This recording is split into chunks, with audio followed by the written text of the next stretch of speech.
अस्सलाम वालेकुम guys, welcome to the मजर्स फिजिक्स एम्पायर यूट्यूब चैनल। जैसे कि प्रीवियस हमारा टॉपिक था वर्क, तो इसलिए मोस्ट इंपॉर्टेंट पॉइंट्स हैं वर्क के बारे में। तो आप ये बताएं कि भाई work done in a close path is, close path में वर्क कितना होगा। जब भी पाथ क्लोज होता है तो हमेशा वर्क उसमें क्या होता है, जीरो। और work done in a circle, circle में भी वर्क कितना होता है, zero. Work done by centripetal force, centripetal force में भी वर्क होता है जीरो। क्यों? क्योंकि सर्किल की अगर हम बात करें तो ये हुआ रेडियस फॉर एग्जांपल, और सेंट्रीपिटल फोर्स का अगर हम जिक्र करें तो सेंट्रीपिटल फोर्स का जो डायरेक्शन होता है वो कहां होता है, towards the centre of circle. और जो डिस्प्लेसमेंट होता है वो सर्किल के क्या होता है, टेंजेंट। तो यहां पर कितनी एंगल बनी, 90। और पीछे हम पढ़ के आए थे कि भाई जब भी एंगल 90 बनेगा तो वर्क कितना होगा, जीरो।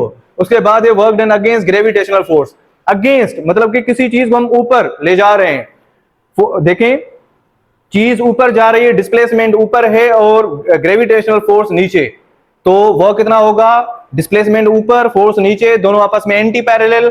एंटी पैरेलल तो कितनी डिग्री एंगल, 180 डिग्री, और cos 180 -1 के बराबर होगा। -1 जिसके साथ भी मल्टीप्लाई होगा तो वो क्या होगा, मतलब कि माइनस जवाब आएगा। तो work done against gravitational force क्या होगा, नेगेटिव।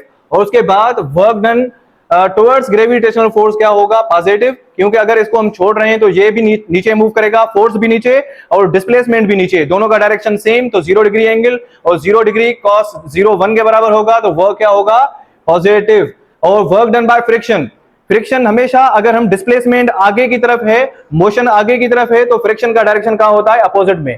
तो फ्रिक्शन अपोजिट में और डिस्प्लेसमेंट आगे, तो दोनों आपस में क्या है, एंटी पैरेलल। फोर्स और डिस्प्लेसमेंट, तो कितनी डिग्री एंगल बनेगी, 180 डिग्री, cos 180 बराबर होगा -1 के।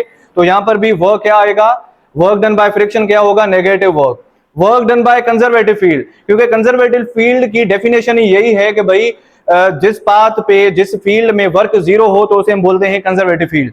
तो इस डेफिनेशन से भी हमें ये क्लैरिफिकेशन मिल रहा है, तो हम क्या बोलेंगे, work done by conservative field कितना होगा, zero work. Thank you very much. और दूसरी ऐसी वीडियोस देखने के लिए चैनल को सब्सक्राइब करें, बेल आइकन को दबाएं।